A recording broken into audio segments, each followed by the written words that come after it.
All right, so let's start again at the top with in the relationships, I get to be myself. So what does that look like for you guys to get to be yourself?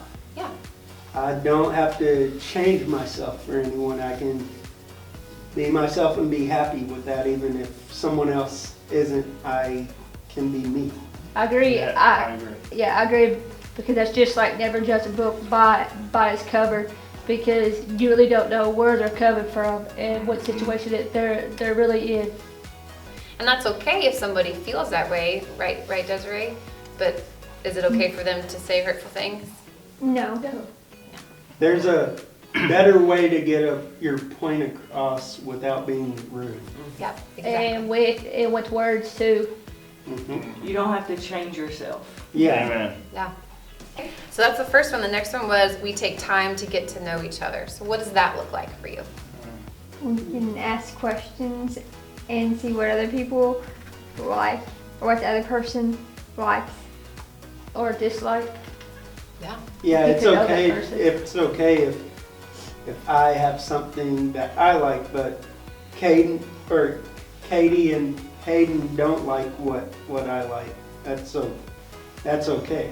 Right. And so I think that's a great segue to the middle of our heart, right? Is Right. what if two people don't like the same thing? Then what do you do?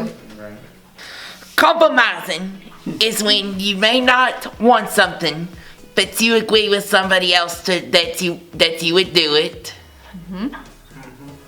So that you can both be happy, right? Yep. Yeah. Is it hard to compromise sometimes? Yes. Yep. Yeah. Yeah. So what do you do then when it's hard to compromise? I have to say, well, we gotta compromise somehow. You gotta figure it out. Yeah.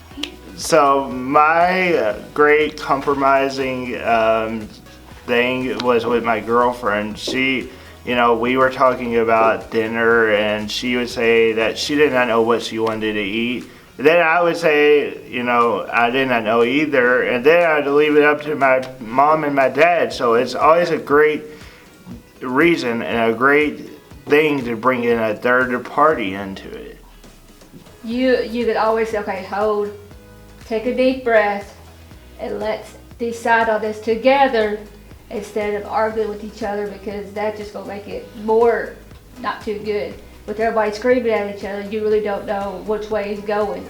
We know what it's like to be a strong advocate, and if we're trying to help someone be a strong advocate for having healthy relationships, what's something we want them to know?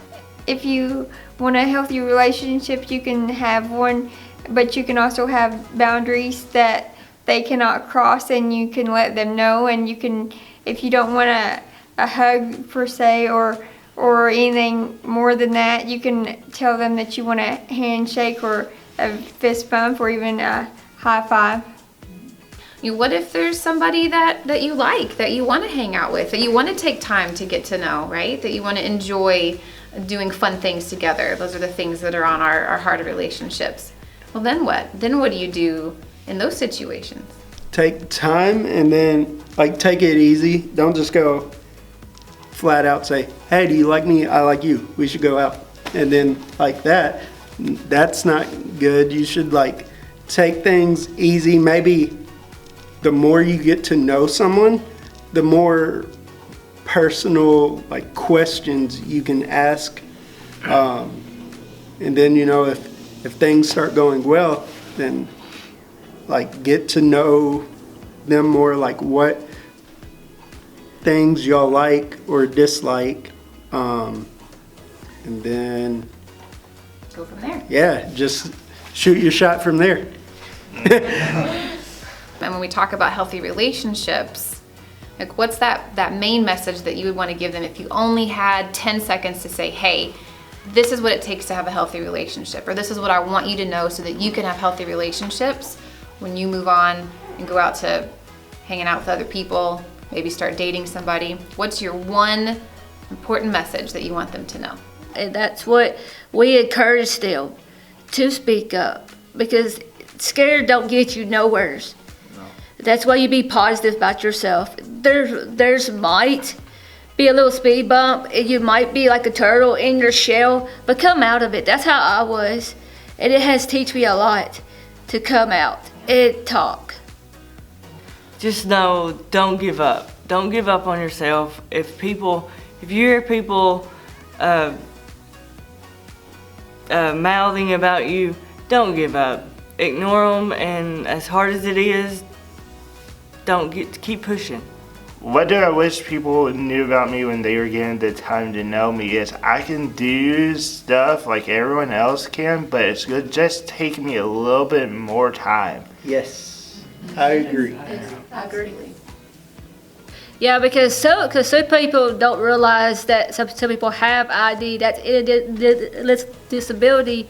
It might take us a little bit more time than others. Just give us a little bit, not an inch, but just a little bit. Just say, okay, I'll back up and let you take a deep breath, and then I'll come back. And I think that's a great example of a boundary, right? Because sometimes people think that boundaries are like, this is where I don't want you to cross, right? But sometimes it's also just a line, a guide for someone to say, hey, I need you to give me a bit more time, and because that's what I need. And I think that's the same thing as a boundary. It's not always a fence that somebody can't cross, but it's also giving them an example of how to support somebody. So, if you're having a hard time, just keep trying to push through. I know it's difficult. I've had several situations like that. But just keep trying and hopeful. Did you rely on your friends? Yep. Yeah? How did your friends help you in those hard times? They helped me by calming down. They helped you calm down? Yep. Oh, awesome. Was there anything like, did you all take deep breaths together? Did you just talk about your feelings? What kind of things did you Talked do? about them. Oh, so you talked about them. That's great to have friends that you feel comfortable with, that you trust, that you can talk about the things that you're struggling with. Mm-hmm. That's a great example. Good job, Dallas. Yeah. Good job, Dallas. I like that. You guys are going to teach some great lessons on this. I'm really excited for you.